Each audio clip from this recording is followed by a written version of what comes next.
하나님 말씀 마태복음 6장 19절에서 21절 말씀 우리 함께 보겠습니다.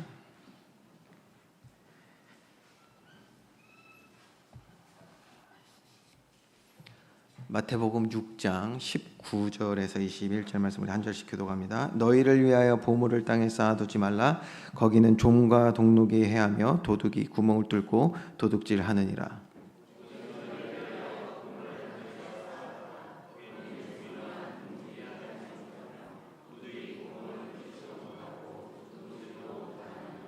같이 읽겠습니다. 내 보물 있는 그곳에는 내 마음도 있느니라.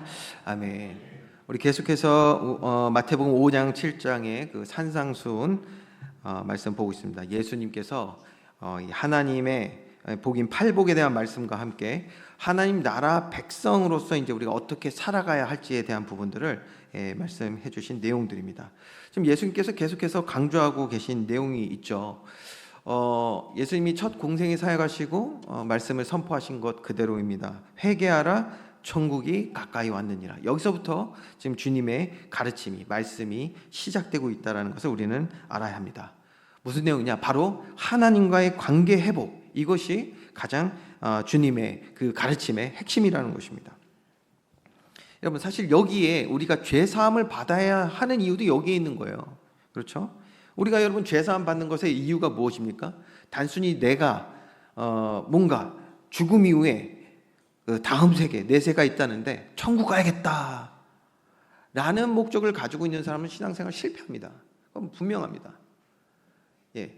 하나님께서 우리의 죄를 사하시는 이유가 무엇입니까? 자기 자녀이기 때문이거든요. 우리를 주의 은혜와 사랑 가운데 택하여 주신 줄 믿으시기 바랍니다. 그래서 우리를 하나님과 함께하도록, 영원히 함께하도록 죄사하시겠다라는 거예요. 그러니까 이 우리의 신앙생활과 구원의 핵심은 어디 있냐? 바로 하나님과의 관계 회복에 있다라는 것입니다. 자, 이것을 다르게 좀 표현하면요, 하나님이 창조하신 원래 하나님의 형상의 그 존귀하고 복된 삶, 이것을 하나님 우리에게 허락하시기 원한단 말이에요. 자, 그리고 그 방법이 뭐다? 바로 하나님과의 관계 회복으로부터 이것이 이루어진다는 것입니다. 여러분, 오늘 저와 여러분의 삶 가운데 하나님의 은혜와 신령한 복이 넘쳐나는, 그래서 하나님의 자녀된 삶, 믿음의 삶의 삶을 살기를 주님의 이름으로 축원드립니다. 자, 그런 이제 은혜와 복을 누리는 삶, 이것을 살아야겠는데요. 이스라엘의 종교 지도자들은 이 부분에 대해서 굉장히 심각한 오해를 가지고 있었다는 것을 우리가 보게 됩니다. 하나님이 주시는 그 은혜와 복은 여러분 관계에서 나온다고 했잖아요. 우리의 행위에서 나오는 것이 아닙니다. 그런데 이스라엘의 그 종교 지도자들은 이것을 오해한 거예요. 율법을 오해한 것이죠. 율법을 오해했습니다. 그래서 그들은 마치 하나님이 기뻐하시는 행위를 우리가 하면 하나님이 그제서야 우리를 도와주시고 우리를 건져주시고 승리케 하시고 복 주신다라고 오해를 한 거예요. 자, 보세요. 하나님이 기뻐하시는 행위를 우리가 해야지만이 은혜 주시고 복을 주신다. 자, 이렇게 되면 당연히 행위가 강조가 되겠죠.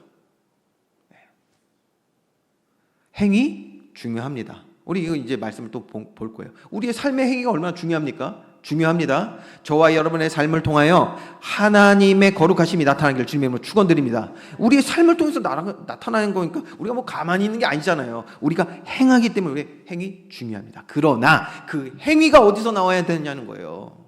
우리의 행위와 노력과 공로가 아닌 하나님과의 바른 관계에서 나오는 삶이 되어야 될 줄 믿으시기 바랍니다. 성경이 이거 지금 얘기하고 있잖아요.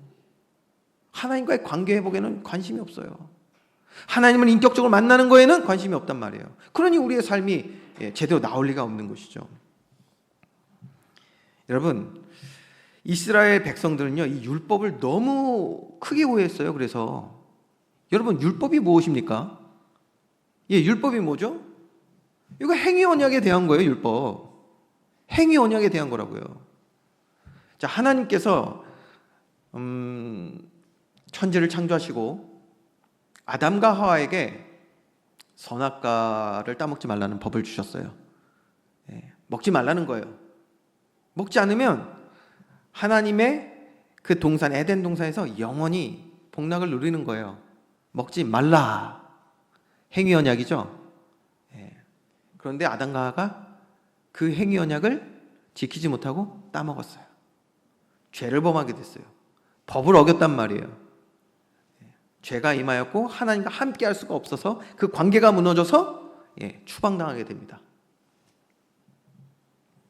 여러분, 요 얘기 할 때마다 어떤 분들의 눈이 반짝반짝해. 왜 반짝반짝하냐? 궁금해 죽겠는 거야. 하나님 대체 왜 선악과 만들어가지고 그런 생각 하신 분들 지금 있죠? 지금 그거 얘기하려면 좀 시간이 걸리니까 오늘은 하지 않지만 뭐 홍보라고 해야 되나? 그래서 교리반에 오시면 제가 상세하게 이렇게 한번 오후신앙 활동 모임도 홍보를 해보고요. 자, 그것도 행위 언약이에요. 우리의 삶을 살아가는 삶에 대한 행위 언약. 근데 뭐 핵심만 말씀드리면, 여러분, 법이 왜 있다고요? 소중한 것을 지키기 위해서 법이 만들어지는 겁니다. 우리를 지키시기 위해서 하나님께서 세우셨던 은혜와 사랑의 법이었어요. 먹지 말라고 한 것이. 자, 여러분, 출애굽하고 나서 이스라엘 백성들에게 하나님께서 율법을 주시잖아요. 법을 주세요. 그것도 우리 하나님 백성들이 살아갈 모든 삶의 중요한 하나님의 명령들입니다. 법이에요, 그것도. 그래서 율법이라고 말하잖아요. 질문, 누구에게 주셨습니까, 이거?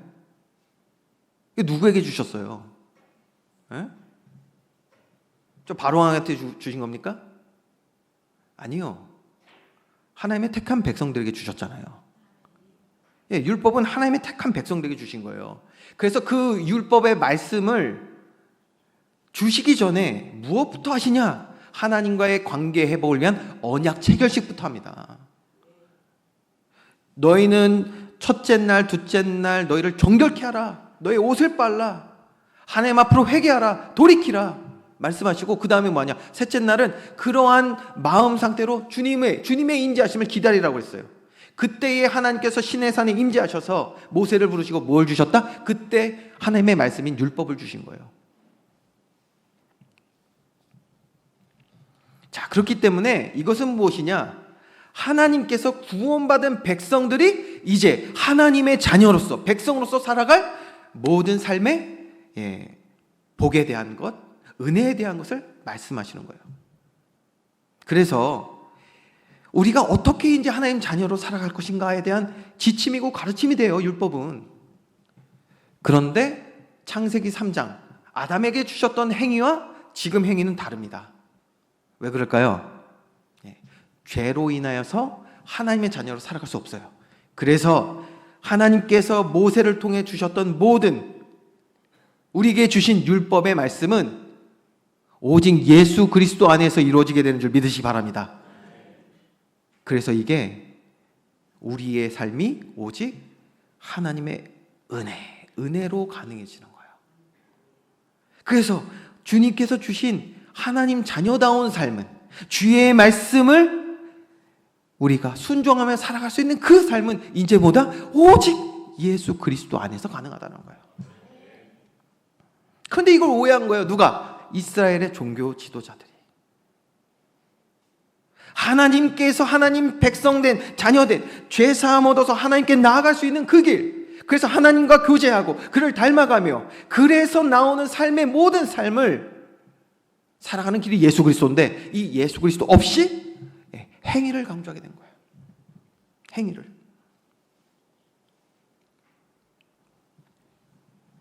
여러분, 이거 틀린 생각이잖아요. 틀린 거예요, 이거. 다시 말씀드립니다. 하나님은 우리의 행위를 원하세요. 하나님은 저와 여러분이 주님을 예배하기 원하시는 줄 믿으시기 바랍니다. 행위, 그거 행위예요. 여러분 뭐 집에 가만히 있는다고 뭐 예배가 되십니까? 아니에요. 발걸음을 인도하셔서 이 자리에 나와서 주님 예배하고 있지 않습니까? 행위예요, 이거 다. 그러나 하나님은 이런 우리의 행위를 먼저 바라시는 것이 아니라, 하나님은 주님과 우리와의 관계가 회복되기를 원하시는 줄 믿으시기 바랍니다. 보세요. 하나님은 우리의 행위를 먼저 바라시는 것이 아니란 말이에요. 우리의 기쁨과 감사 있는 자발적인 믿음의 삶을 원하시는 줄 믿으시기 바랍니다. 기쁨과 감사가 있어야죠. 그러려면 뭐 해야 된다? 먼저 하나님 만나서 교제해야 되는 거예요. 주님을 알아가야 합니다. 예. 그래서 주님을 알아갈수록 어떻게 돼요? 주님을 닮아가는 거예요. 히브리에서 이걸 야다라고 말한다고 했습니다. 주님을 만나고 교제하고 알아가며 깊이 알아가며 그분을 닮아가는 것. 우리는 주님을 인격적으로 만나는 예배의 시간에 있는 줄 믿으시기 바랍니다. 예배의 시간, 주님을 인격적으로 만나는 거예요.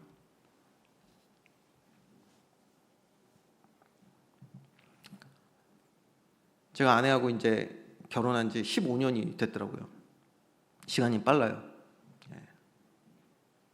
오늘 저 첫째 아이도 나와가지고 특송하는데 뭐 이렇게 커 애가. 네. 감사하죠. 저를 안 닮아서 얼마나 감사한지. 네.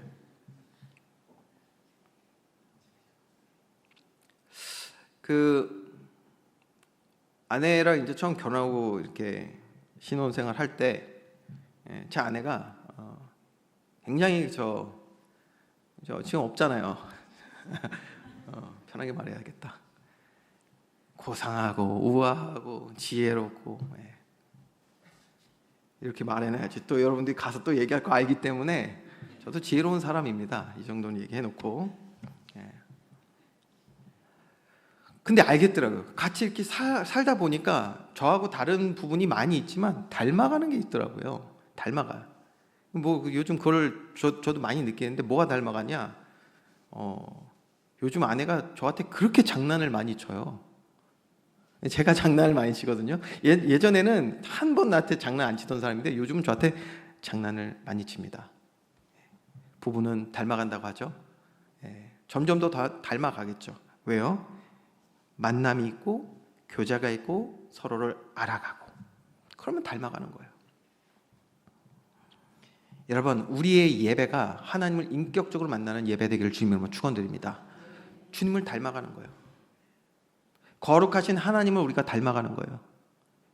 여러분, 저와 여러분 하나님께서 성도로 부르신 줄 믿습니다. 거룩한 하나님의 백성으로 부르셨어요. 그 말은 우리가 거룩하다는 뜻이 아니에요. 우리의 거룩이 어디 있습니까, 여러분? 우리는 1분 1초도 거룩할 수 없어요. 하나님이 거룩하신 거예요. 하나님이 완전한 그의 성품으로 그것을 우리는 거룩이라고 말하는 줄 믿으시 바랍니다. 하나님이 거룩하신 거예요. 근데 그 거룩하신 하나님이 저와 여러분을 택하여 부르셨다는 거예요. 그래서 우리를 거룩하다 하는 거예요. 우리의 거룩이 아니라 하나님이 거룩하신 거예요. 그 하나님이 우리를 택하여 부르셨다니까요. 그래서 우리가 거룩한 줄 믿으시기 바랍니다. 그래서 뭐냐? 우리를 택하여 부르셔서 주님 우리와 교제하시겠다는 거예요. 우리를 만나시겠다는 거예요. 그 교제에 있는 사람, 그 성화의 시간을 갖는 사람은 주님의 거룩하심을 닮아가게 될 줄 믿으시기 바랍니다.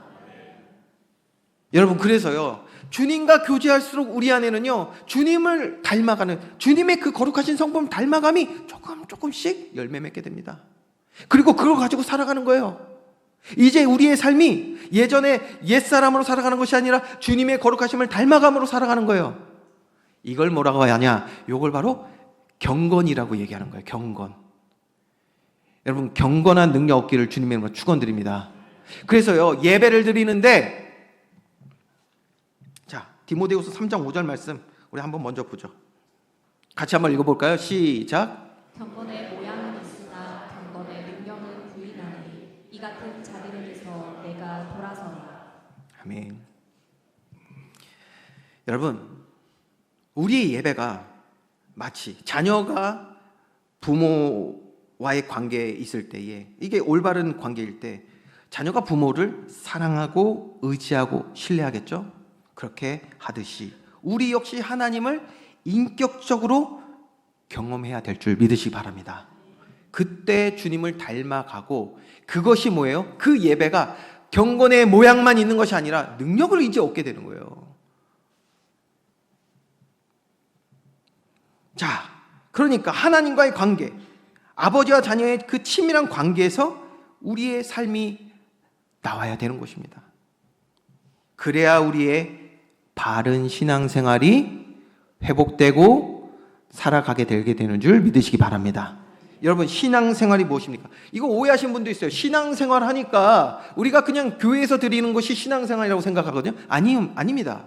신앙이라는 것이 무엇입니까? 내가 의지하고 신뢰하고 믿는 그것으로 내 삶을 살아가는 것을 신앙생활이라고 얘기합니다. 그렇기 때문에 우리의 신앙생활이라는 것은 예배와 우리에게 허락하신 모든 삶을 뜻하는 거예요. 여러분, 하나님과의 바른 관계, 인격적인 관계를 경험하는 속에서 우리의 바른 신앙생활이 나오게 된단 말이에요. 이거 안 되면요, 여러분, 이거 안 되면 우리의 신앙생활이 마치 지금 예수님께서 말씀하시는 종교인들의 모습처럼 변하게 되는 거예요. 그러니까 그 종교인이 되어진 그 신앙생활에서 예배, 삶에서 나오는 그들의 모습이 어떻습니까? 다 행인 거예요, 다 행위. 하나님을 만나는 기쁨이 없어요. 경건의 모양만 자꾸 만들어간단 말이에요. 그러니까 이 속에서 나오는 그 예배의 모습이 뭡니까? 기도도 있고, 뭐 찬양도 있고, 말씀도 있고, 심지어 우리 지난주에 봤잖아요. 금식도 있고 다 해요. 근데 그게 다 전부 행위라. 기도하는데도요, 사람들 많은 데 가가지고 옷 길게 늘어뜨리고, 뭐 아주 그냥 나팔을 부른다고 했어요. 그 선행을 할 때 나팔을 불질 않나. 두 손 번쩍 들고 막 큰 소리로 기도하고. 뭐 그럼 기도가 지금 나쁘다는 것이 아닙니다. 항상 잘 들으셔야 돼요. 하나님의 관계 안에서 우리의 기도가 이루어져야 될 줄 믿으시기 바랍니다. 제가 지난주에 조금 피곤한 시간들이 있어가지고 아직도 혀가 잘 안 풀렸어요. 여러분이 이해해 주시기 바라고.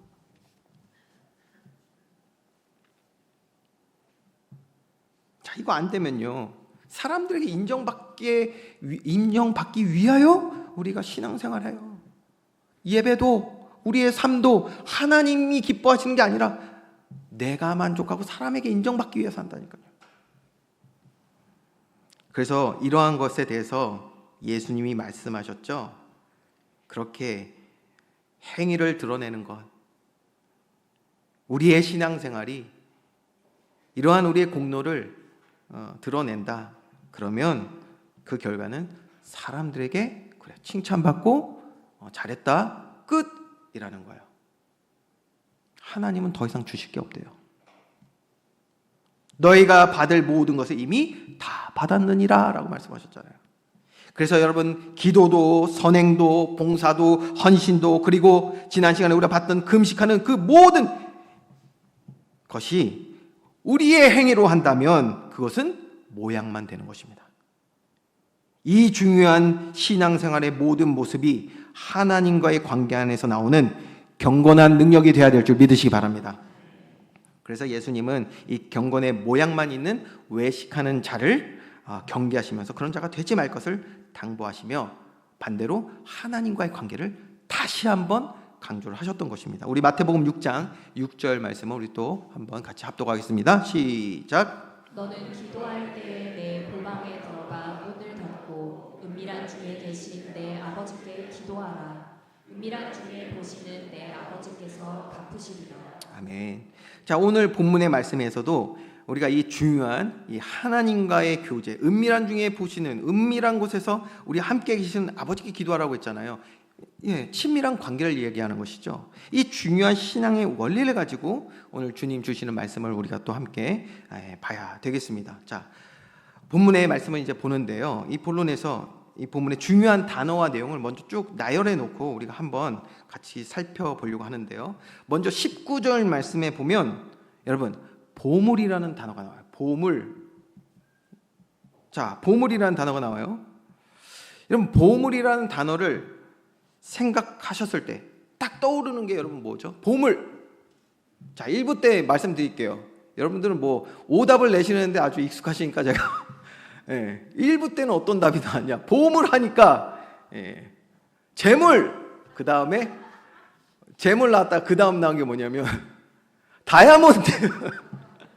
야, 그냥 알겠어요. 그거 원하시는 거죠? 보물. 여러분, 보물하면 딱 떠오르시는 단어가 무엇입니까? 아니, 그냥 마음에 보물. 자, 이거 대답을 참 잘해야 되는데, 자, 한 예화를 들려드릴게요. 어떤 사람이 여성분이에요. 아내가 남편에게 이런 질문을 했다고 합니다. 남편이 질문을 받은 거죠. 남편이 아마 이걸 글을 올렸던 것 같아요. 아내가 남편에게 묻습니다. 여보한테 가장 소중한 게 뭐야? 알려줘. 내가 알아야 혹시라도 뭐 실수하지 않고 또 조심히 다룰 수 있으니까, 그래서 궁금해서 그러니까 알려줘라고 질문을 했다고 합니다. 벌써부터 뭔가 좀 싸해요. 그런데 자, 남편이 그 질문을 듣고 곰곰이 생각하다가 대답을 했다고 합니다. 자, 곰곰이 생각한 순간에 벌써 틀린 거야. 네. 남편들이요. 네, 잘 들으세요. 네. 저도 굉장한 지혜를 얻었어요. 이거 보면서. 네, 남편이 곰곰이 생각하다 답을 한 거예요. 뭐 아무래도 내가 가진, 이게 신혼이었나 봐요. 아무래도 내가 가진 이게 제일 고가의 물건이고 내가 정말 중요하게 생각하는 거야. 조심히 내가 다루지. 내가 애지중지하는 거 알지? 아마도 이건 것 같아. 라고 오답을 한 거죠. 오답을 했어요. 뭐 이거 아직 무슨 얘기인지 모르시는 분들도 있네. 그랬더니 아내가 한 번 더 묻습니다. 한 번 더 묻는다. 아니죠. 한 번 더 기회를 주는 거죠. 확인 사살이 될 수 있어요. 이게 조심하셔야 돼요. 남편들이요. 한 번 더 묻습니다. 그럼 여보가 말한 이게 아주 그냥 집으면서 그냥 이게 제일 중요한 거구나. 보물 같은 거구나. 이 남편이 어리석어. 남편이요. 그랬더니 활짝 웃으면서 확신에 차서 말을 합니다. 그렇지. 그게 내 보물이 이러지. 맞아. 그런데 그 이후로 알 수 없는 정적이 흐르고 뭔가 이 싸늘함이 느껴지는 거예요. 아내가 왠지 모르게 어둡고 그렇습니다. 이 눈치 없는 남편은 이게 뭐가 잘못됐구나는 아는데 어떻게 생각했냐? 나도 물어봐야 되는데 못 물어봤구나. 그래가지고 대화가 안 돼서 그런 거구나 하고 눈치 없이 뭐라고 말하냐? 그럼 여보는 나도 알아야 될 것 같으니까 나도 조심하고 여보처럼 나도 소중히 해줘야 되니까 여보한테 보물은 뭐야? 라고 불난 집에 부채질하는 그런 질문을 합니다. 그랬더니 아내가 상당히 무서운 무표정으로 뒤돌아보면서 이렇게 말했다고 합니다. 너요. 라고 대답을 했다고 합니다. 참 아내들의 질문이 남편들에게 어렵죠. 1초만 지나도 답이 늦었다고 그렇게 핍박을 한다는 얘기를 들었습니다. 자, 여러분, 아이들은 그러면 어떨까요? 아이들은 어릴수록에 자기가 애착을 갖고 있는 물건들이 보물 1호인 경우들이 많이 있죠. 뭐 예를 들면 자기가 정말 좋아하는 인형이라든지 또 아니면 장난감이라든지 어떤 물건이 될 수도 있겠고요. 또 시간이 지나다 보면 친구가 나에게 가장 소중하다. 뭐 가족도 없어. 그냥 친구가 가장 소중하다 말하는 사람도 있고 기타 등등이 될 수 있어요. 그런데 지금 우리가 어떠한 삶의 상황과 순간들을 지나가고 있든지 간에 보물이라고 하면 나에게 가장 소중한 것을 의미하는 것이 보물이겠죠. 자, 그럼 제가 질문을 한번 해보겠습니다. 여러분의 보물은 무엇입니까? 자, 왜요? 왜 이 질문을 하냐? 우리가 가장 소중히 여기는 그것에 우리의 시간과 에너지와, 그렇죠? 시간과 에너지와 모든 정성을 다 쏟기 때문입니다. 자, 여러분에게 보물은 무엇입니까? 여러분, 그런데 예수님께서 오늘 이 보물에 대한 말씀을 하실 때 보물이 나쁘다고 하신 적이 없습니다. 보물이 나쁜 게 아니에요. 여러분 지금 보물이라고 마음에 생각하신 그거 있죠? 그게 나쁜 거는 아니에요. 하나님께서 우리에게 주신 것 가운데 악한 것이 어디 있습니까? 하나님께서 악한 의도를 갖고 만드신 게 있나요? 없어요. 만드시고 보시기에 좋았더라라고 말씀하셨어요. 문제는 뭐죠? 죄의 오염이 돼서 하나님께 영광 돌려야 되는 그 모든 피조물들이 하나님께 영광 돌리지 못하고 죄로 인하여서 썩어져 가는 게 문제인 거죠. 그래서 피조물들이 고대하는 바가 뭐라고 했습니까? 로마서 8장에 하나님의 아들들이 나타나기를 고대한다는 거예요. 저와 여러분이 믿음의 사람 되어서 하나님께 가장 영광을 돌리는 우리들의 삶이 되어야 될 줄 믿으시기 바랍니다. 우리에게 허락하신 거 갖고 하나님께 그렇게 영광 돌려야 되잖아요. 자, 보물이 나쁘다고 하신 적이 없어요. 더 나아가서 예수님은 보물을 쌓는 행위 자체를 금하시지도 않았어요. 아유, 다행이다, 그렇죠? 보물을 쌓는 것, 보물을 소중히 여기는 것. 야, 여러분에게 지금 보물이 뭐냐니까요? 보물이 나쁜 게 아니에요. 저에게 보물이요, 제 사랑하는 딸들이거든요. 제 딸들이 나쁘지 않잖아요. 그리고 그 아이들을 제가 소중히 여기고 간직하고 너무나도 당연한 것이죠. 인간은 본능적으로 가치 있다고 여기는 것, 보물이겠죠. 이런 것을 모으고 지키려는 그러한 습성을 가지고 있다라고 말합니다. 이를 너무나 잘 아시죠, 우리 주님께서. 그래서 오히려 뭐라고 말씀하셨냐? 보물이 나쁘다고 하시지 않았고요, 보물을 쌓지 말라고 하지 않으셨어요. 어디에 쌓냐고 물어보셔요. 이게 너무 중요한 질문입니다.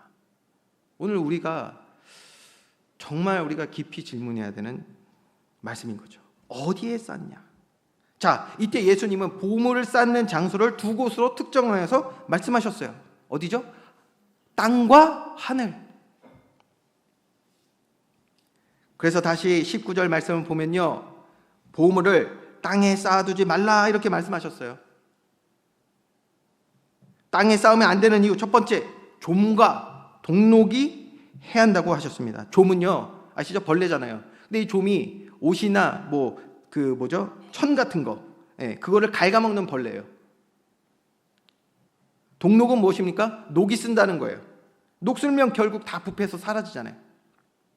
없어질 것이라는 거예요. 그러니까 땅에 두면 없어진다는 거예요. 둘째, 도둑이 구멍을 뚫고 도둑질을 한다고 했어요. 자, 이제 여러분 눈치가 있으신 분들, 빠르신 분들, 이게 지금 무슨 얘기하는지 감이 오실 거예요. 그런데 20절에는요 반대로 뭐라 했냐? 보물을 하늘에 쌓아두라. 거기는 좀이나 동록이 해하지 못하며 도둑이 구멍을 뚫지도 못하고 도둑질도 못하느냐. 완전 반대의 결과예요. 자, 우선 여기까지 읽고 제가 그럼 질문을 해보겠습니다. 여러분은 여러분이 마음에 담고 있는 가장 소중히 여기는 보물을 이제 어디에다 쌓으시겠습니까? 어디에 쌓으실래요, 여러분?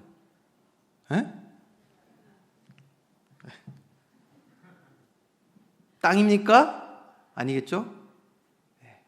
지켜야 되잖아요. 사라진다니까. 부패에 사라져요. 도둑질 당하는 땅에 여러분의 보물을 심겠습니까? 거기에 맡기시겠어요? 거기에 맡기라는 그 말들을 우리가 따르시겠습니까? 아니면 좀도, 동록도, 도둑질도 당하지 않는 안전한 하늘에 여러분이 쌓으시겠습니까? 말씀은 분명하게 말씀하고 있습니다. 하늘에 쌓아야 합니다. 우리의 보물을 하늘에 쌓아야 합니다. 그런데 영적으로 무지하면 우리가 분명히 여기까지 듣고 우리의 보물을 하늘에 쌓아야지라고 생각도 다 하는데 실제 우리의 모습을 보면 보물을 땅에 쌓고 있어요. 그리고 그에 따른 당연한 결과도 옵니다. 앞으로 여러분 보세요. 땅에 우리의 보물을 쌓게 됐을 때 어떤 결과가 오는지 예수님 말씀하신 거 반드시 그렇게 되거든요. 썩습니다. 부패합니다. 심지어 도둑질 당하게 된단 말이에요. 그런데도 우리는 영적으로 무지해서 우리의 보물을 하늘에 쌓지 않고 땅에 쌓는단 말이에요. 땅에 맡겨요. 자, 여러분 이제 이 장소에 대한 예수님의 해석도 봐야 됩니다. 그게 21절 말씀이거든요. 21절 말씀을 우리 다시 한번 보면서 다 같이 한번 또 합독을 좀 해보면 좋겠어요. 21절 같이 읽습니다. 시작. 내 보물이 있는 그곳에는 내 마음도 있느니라. 아멘. 여러분, 마음은 우리의 감정과 말과 그리고 행동을 모두 관장하는 매우 중요한 곳이죠. 마음에 담기지 않은 것을 우리는 말하거나 행동하지 않습니다, 여러분. 감정도 마찬가지예요. 우리의 마음의 상태에 따라서 우리의 감정이 다 나오는 거예요. 예를 들어 볼까요? 내 마음이 평안하면 평안한 행동과 말과 감정이 나옵니다. 평안하니까 주님 주시는 평안의 있기를 주님으로 축원드립니다. 자, 그랬잖아요. 마음이 평안하지 않으면요, 요만한 것도 여러분 용서 못해요. 나하고 다르잖아요. 그러면 확 그냥 이게 나온다니까 벌써. 마음의 상태요, 마음의 상태. 마음이 평안하지 못하면, 그렇기 때문에 불쾌하고 짜증나고 화가 나는 행동, 말, 감정 사로잡혀요. 마음이 얼마나 중요해요. 그러니까 마음이 이렇게 삶에 중요한 역할을 하고 있기 때문에, 그렇죠? 우리의 신앙생활에 이 마음이라는 것이 너무 중요한 역할을 하기 때문에 성경은 마음에 대해서 굉장히 많이 언급을 하고 있습니다. 특별히 마음을요, 어떻게 하죠? 씨앗이 심기는 밭이라고도 설명하고 있어요. 여러분, 어떤 씨앗을 심고 계세요? 주의 말씀이 심겨지는 은혜의 길을 주님의 이름으로 축원드립니다. 자, 우리 지지난 시간에 봤잖아요. 이거 말씀으로 우리의 마음밭에 열매 맺지 못하면요, 그러니까 용서 같은 거 안 되는 거예요. 뭘 무슨 남편도 뒤통수만 보도 뭐라고 하더라. 참.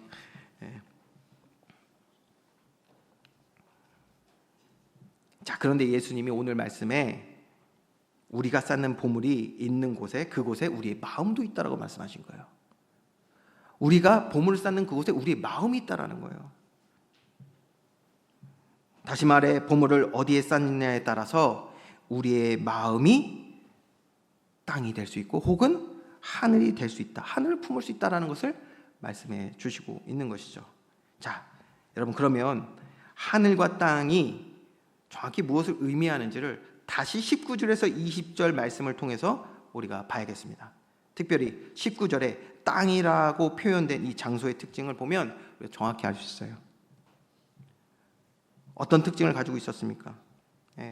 이것은요, 하나님의 통치와 다스림이 있는 곳이 아닌 죄가 역사하는, 죄가 왕노릇하는 곳이라는 것을 알 수가 있어요.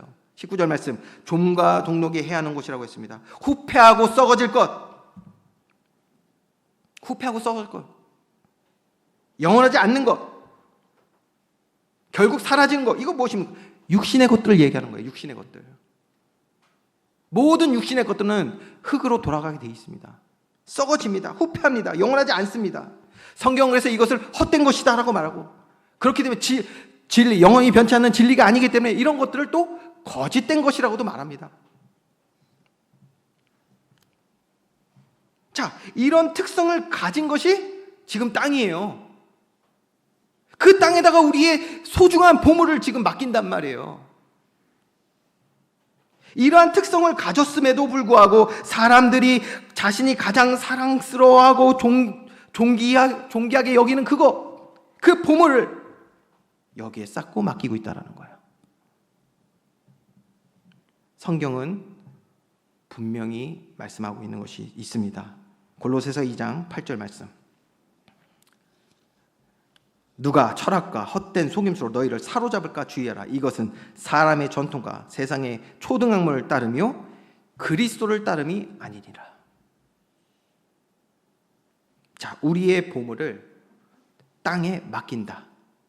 그럼 땅의 모든 말들을 따르게 되겠죠.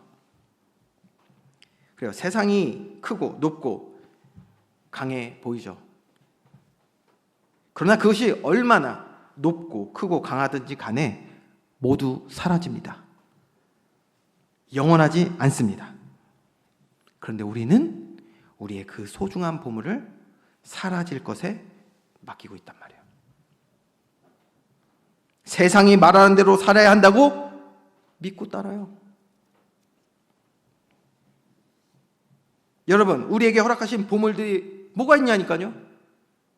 저는 제가 자녀라고 했죠. 저는 제 자녀들을 그렇기 때문에 헛된 철학과 헛된 속임수에 내어주지 않기 위하여 하나님 앞에 나아가 기도하며 말씀을 아이들에게 전할 겁니다. 그런데 우리가 이를 놓친 채 사랑하는 우리 자녀들을 세상 철학과 헛된 속임수에 내어주면 어떻게 되겠습니까? 또 우리에게 허락해 주신 삶의 기능과 달란트, 업이라는 것이 있습니다. 이것을 세상의 사람의 전통과 세상 기준에 맞춰서 우리의 마음밭을 그런 세상 것들로 가득 채우게 되면 그러면 어떻게 되겠습니까? 문제가 일어나요. 어떤 문제가 일어나냐? 세상으로 꽉꽉 채운 우리의 마음에 하나님 계실 곳이 없는 거예요. 말씀이 거할 곳이 없어요. 그리고 채워진 그 내 마음에서 내 말과 행동과 감정이 나오기 시작하는 거예요. 자, 마태복음 12장 33절, 34절 말씀 여러분 천천히 한번 합독합니다. 시작. 나무도 좋고 열매도 좋다 하든지 나무도 좋지 않고 열매도 좋지 않다 하든지 하라. 그 열매로 나무를 아느니라. 독사의 자식들아, 너희는 악하니 어떻게 선한 말을 할 수 있느냐? 이는 마음에 가득한 것을 입으로 말하느라. 자, 마음에 가득해진 것을 입으로 말한다. 행동하게 된다. 감정으로 표출하게 된다. 여러분, 먼저 잘 봐야 됩니다.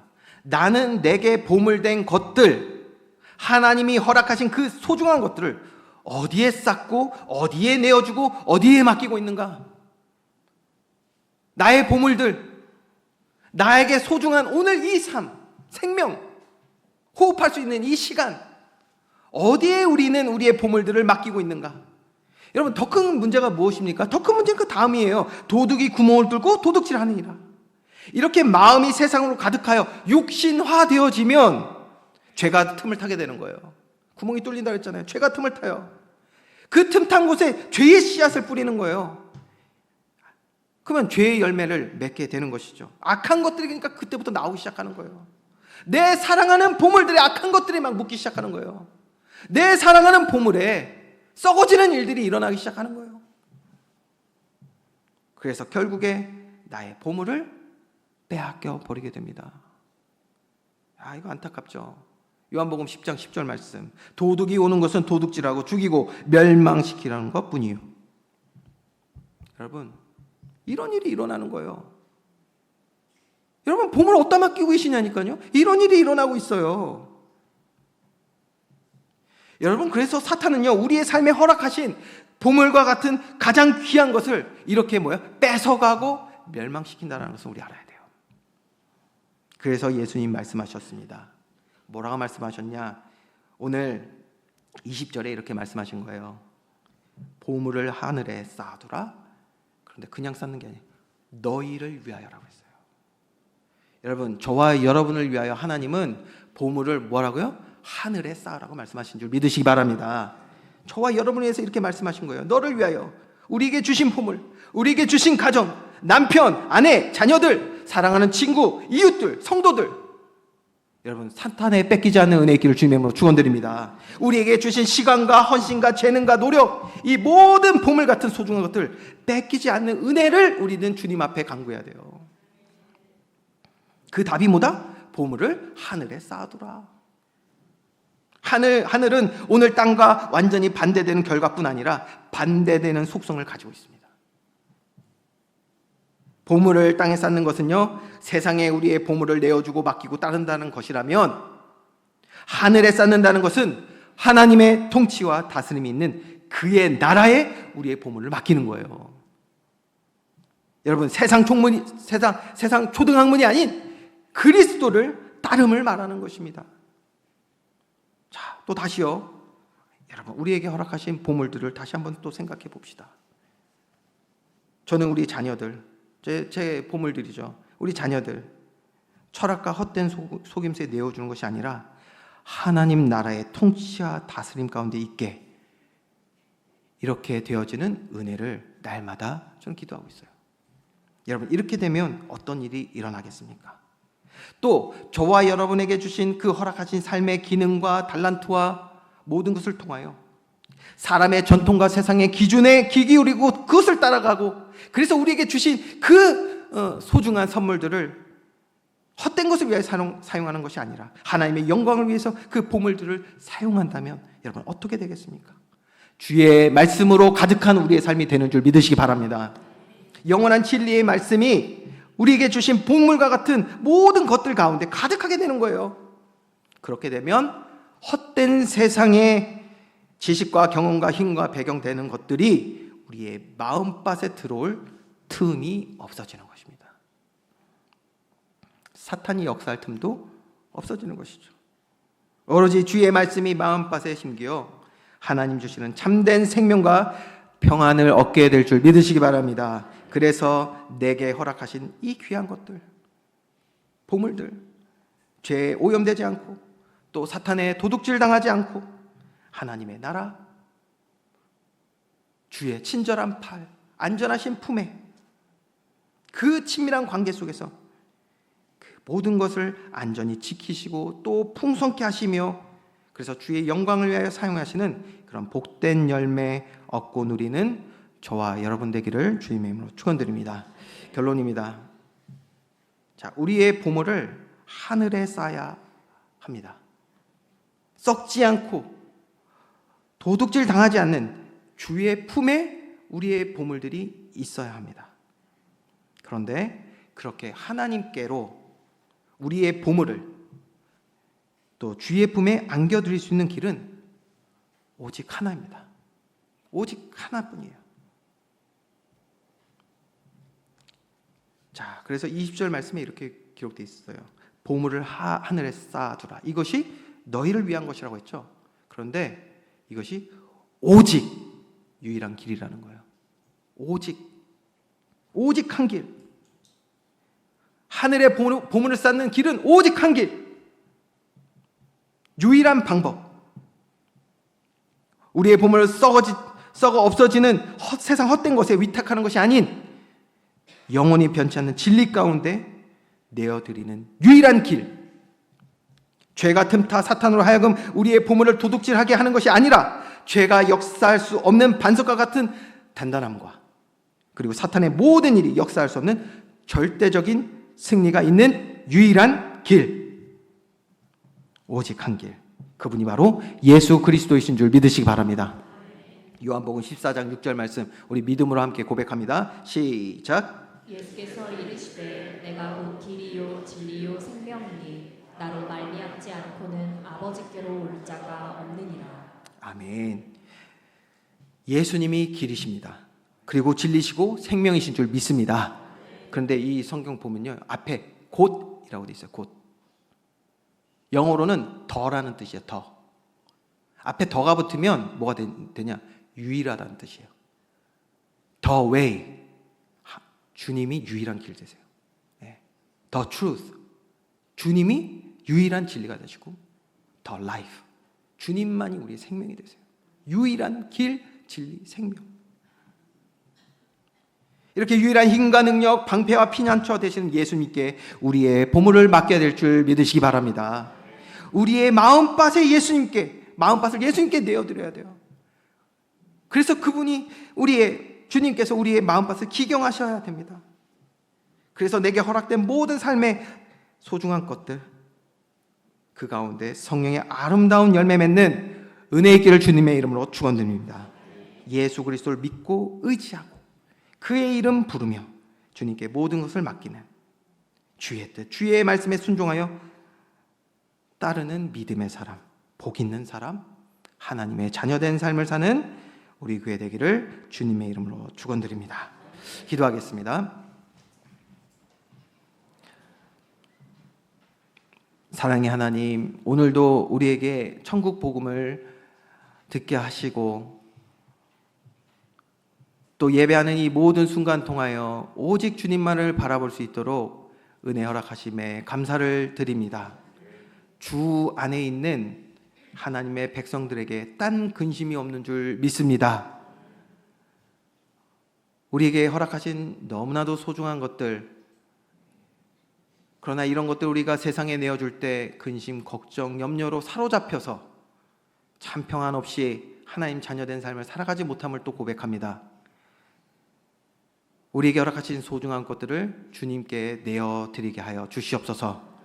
주님께 온전히 맡기고 주님이 다스리시고 통치하시는 하나님 나라의 축복을 누리는 우리 모든 주의 백성들 되게 하여 주시옵소서. 감사드리며 예수 그리스도의 이름으로 기도합니다. 아멘.